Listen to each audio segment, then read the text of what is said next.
Fala pessoal, tudo bem com vocês? Chega mais, eu sou o Chico Garcia, inscreva-se no canal e vamos juntos. Gente, olhando o jogo entre Santos e Corinthians, eu ficava me perguntando qual time mesmo vai disputar uma Série B em 2024? É que a gente sabe a resposta, né? A gente sabe que é o Santos. Mas se você olhar o jogo, você fica na dúvida. E mais do que isso, eu não acho que isso vai acontecer, mas o Corinthians está correndo o risco de disputar a Série B ou a Série A2 do Paulista no ano que vem. Gente, esse risco existe. O Corinthians só tem uma campanha melhor que a do Santo André. Só que isso não significa muita coisa porque dois são rebaixados. Então, nesse momento, o Corinthians estaria sendo rebaixado. O Corinthians tem 5 derrotas em 6 jogos. 5 consecutivas. É o pior início de temporada desde 2007. Vocês lembram o que aconteceu em 2007, né? É um início tenebroso, horroroso, assustador. E quando eu vi Santos e Corinthians jogarem, eu fiquei me perguntando qual time vai jogar a Série B. Qual time é de Série B? Como o Ranieri quis provocar ao sair de campo, fazendo o símbolo A para a torcida. Olha, eu sou um admirador já do Ranieri nesse pouco tempo que ele está jogando no Corinthians, mas que desconexão com a realidade, né? Não faz nenhum sentido esse tipo de provocação de um time que está podendo disputar a segunda divisão do campeonato estadual. Não fez sentido essa provocação do Ranieri. Mas vamos pro jogo, porque o primeiro tempo foi um amasso do Santos. O Santos não venceu por 2-3-0 no primeiro tempo porque faltou competência, faltou definir a última bola ali, porque criou para isso. E o Corinthians, um jogo bizonho, horroroso, péssimo, com muitos problemas. Tem um pênalti, é verdade, que não foi marcado pela arbitragem, logo a 3 minutos. Poderia mudar o cenário do jogo? Não sei, mas é um prejuízo, isso a gente precisa falar. O Maicon realmente é atingido, né, acho que pelo João Schmidt, inclusive, né, quando ele vai dominar a bola de costas, né, o jogador tenta chegar na bola, o Maicon chega na bola antes, ele chuta o Maicon na frente do juiz. E tem VAR o jogo, né? Ou seja, uma revisão poderia acontecer. O Flávio Rodrigues de Souza está no campo, não marca o pênalti, mas o pênalti existiu. Aí o Santos, que já estava ocupando o campo ofensivo, que já estava criando, o Otero estava bagunçando bastante, e aí teve na cabeça do João Schmidt um dos destaques do jogo, se não o maior, porque ele tem se tornado, né, um jogadoraço nesse Santos, que também foi construído de uma hora para outra e que hoje está muito mais consistente do que o Corinthians, dá para ver. É um jogador que marca, arma o jogo e ainda chega na área para cabecear. Um levantamento para a área em que a defesa do Corinthians ficou olhando e ele, no meio dos zagueiros, conseguiu de cabeça vencer o goleiro Cássio. Bola defensável, será? Para o Cássio, talvez, que completou 700 jogos à frente do time. Para o Cássio, que a gente conhece, talvez seja defensável, mas assim, como que eu vou responsabilizar o Cássio de uma bola a queima-roupa em que o jogador sobe sozinho no meio da defesa? Os problemas, eles são generalizados no Corinthians. Você tem um ataque inoperante, você tem um meio que não funciona, você tem uma defesa que falha demais, você tem jogadores que, assim, o Hugo muito burocrático. Eu não vou determinar a passagem do Hugo pelo Corinthians por esse jogo e muito menos a do Maicon, que a gente sabe o jogador que ele se tornou quando surgiu, e não à toa foi vendido para a Europa, mas assim, tá difícil. Ele está afundando tecnicamente como todo time, e esse é o grande problema. Quando você está numa fase ruim, vários jogadores acabam diminuindo o seu nível, e vale para os que recém chegaram. Cara, se a gente olhar lances do Matias Rojas no Racing, a gente fica de queixo caído.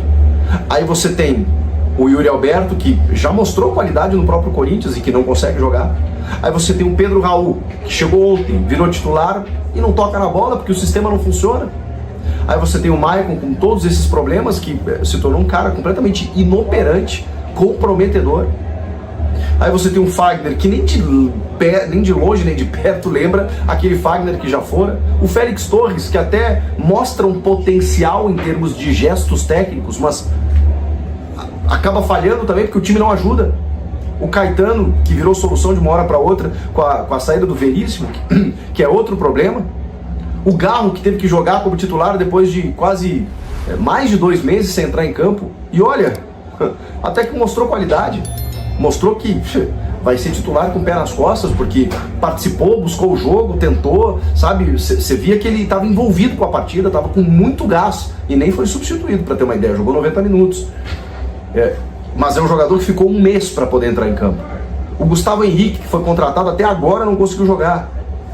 São muitos problemas, cara. Impressionante. A fase é terrível. E aí dentro de campo a coisa não funciona. O segundo tempo até melhorou um pouquinho, mas eu vou dizer uma coisa. Até o Corinthians melhorar com as trocas que o Thiago Kozlowski acabou fazendo, o Santos ainda poderia ter feito outros gols.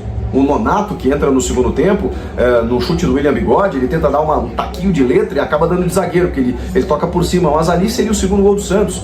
O João Schmidt, o Aderlan pelo lado direito tenta fazer um cruzamento, a bola vai no travessão, quase engana o Cássio, seria o segundo gol também, ou seria o terceiro, quarto, não sei mais como é que tá essa conta, mas o Santos poderia ter vencido por um placar muito mais elástico. Passa a sensação, pelo pênalti não marcado, para alguns, tá? Passa a sensação que pelo pênalti não marcado no Maicon no começo do jogo, ou que pela pressãozinha que o Corinthians fez nos minutos finais, de que o resultado poderia ter sido melhor para o Corinthians. Balela, gente. Balela. O Santos tirou o pé, o Santos baixou o ritmo. E aí o Corinthians meio que tentou no abafa, né, com a entrada do Rojas, do próprio Yuri Alberto, que tropeçou na bola de novo. Aí o Rojas, cobrou uma falta, meu Deus, né? E aí o João Paulo acabou fazendo uma defesa, depois tem um chute que o João Paulo vai buscar no canto também, tá bom? Uau! É muito pouco, né, gente? É muito pouco. Você nota que não tem organização, não tem qualidade, não tem consistência, não tem nada. Eu acabei de assistir aqui o São Paulo jogar com reservas. Você vê o time. Você vê o Santos jogar, foi construído também às pressas do ano passado para cá. Você vê um time. Gente, o Gil fez um partidaço. O Gil e o Joaquim estão jogando muita bola no sistema defensivo do Santos. O João Schmidt está dono do meio campo. O Pituca, no primeiro tempo, então, mandou. São jogadores que hoje seriam titulares fácil no Corinthians. Alguns estavam no Corinthians, inclusive, né? O Otero jogando bola. O Casares, uma rotaçãozinha abaixo, né? Muita qualidade técnica, mas meio desligado.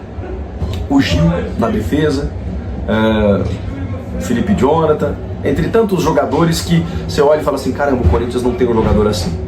Porque a reformulação, ela precisa ser feita, não dá para determinar, cravar que esses caras não vão jogar no Corinthians, e tem ali alguns bons valores, né? O próprio Félix Torres, como eu citei, o Rodrigo Garro, mas assim, caramba, do jeito que tá a coisa, eles acabam sendo puxados para baixo, e a coisa não acontece.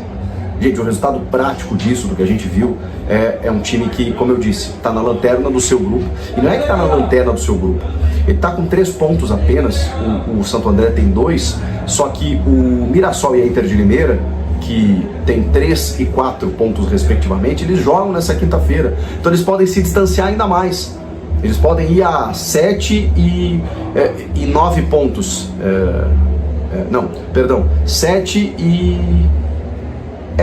7 e 8 pontos. 7 e 8 pontos. Com isso, o Corinthians vai ficar bem longe da zona de classificação. Porque o Bragantino, que é o líder do grupo, tem 10 já, né? Inclusive venceu hoje. Então, assim, para classificar já tá difícil. Só que a meta já não é mais essa. A meta é ficar na elite do Paulistão. E aí pensar no restante da temporada, em termos de Brasileirão, Sul-Americana, sei lá. Mas, assim, classificação... A gente já está na metade da fase de grupos. O Corinthians já jogou 6 jogos. E ainda tem um clássico contra o Palmeiras, por exemplo, pela frente. Mas tudo bem, tem Portuguesa no domingo, tem Santo André, tem alguns outros adversários que, ok, dá para o Corinthians vencer. Mas como é que eu vou dizer isso? Se não ganhou do Ituano, do São Bernardo. Aliás, não é que não ganhou, perdeu. Perdeu para o Ituano, para o São Bernardo, para o São Paulo em casa, para o Novo Horizontino em casa. E tudo tomando baile, tá? Tomando baile. Perdeu para o Santos agora, que vai disputar a Série B, e o Corinthians não. E aí eu pergunto, qual time é de Série B? Olha, meus amigos, eu tô assustado, porque o Santos montou um time para competir e conseguir a meta do ano. Qual é a meta do ano? É chegar nas quartas, semi do Paulista, e o mais longe possível. Classificar já está ótimo e está praticamente conseguindo a classificação, o que já é superior em relação aos outros anos. Depois, subir, seja em primeiro, segundo, terceiro ou quarto na Série B. E pelo que a gente está vendo, vai conseguir, porque o Fábio Carilli é resultadista. Ele vence os seus jogos por 1-0, mas ele vence. Ele monta um sistema defensivo que ele não leva gols. Ele faz um sistema mais burocrático, pragmático, que a coisa funciona. Ele vai cumprir a meta do ano. Vai, a tendência é essa. E aí você olha pro Corinthians e fala, será que pode afundar mais? Eu não achei que pudesse chegar em 5 derrotas consecutivas. Tudo bem, vai anunciar novo técnico, o Antônio Oliveira tá chegando aí e tal, mas vai dar jeito? Será que é só o técnico? Eu acho que o Mano realmente não estava bem. Até pelas declarações, perdeu o grupo, aquela coisa toda. Mas sabemos que não é só o técnico. Bom, tem jogador para chegar, o Igor Coronado, né, tem uma possibilidade muito grande, tem outros reforços que o Corinthians precisa contratar, porque o Palácios chegou, já lesionou, o Gustavo Henrique não consegue jogar, o Veríssimo foi embora, o Pedro Raul chega num dia, joga no outro, aí eles jogam juntos, né, ele e o Yuri Alberto, a coisa não funciona, depois ele tira o Pedro Raul para tentar funcionar com alguns pontas e tal, a coisa também não funciona. Cara, a situação é preocupante. Comentem aqui o que vocês acharam do jogo, inscreva-se no canal, eu conto muito com a sua audiência, seu like no vídeo é importante também, e eu volto na próxima. Tchau, pessoal.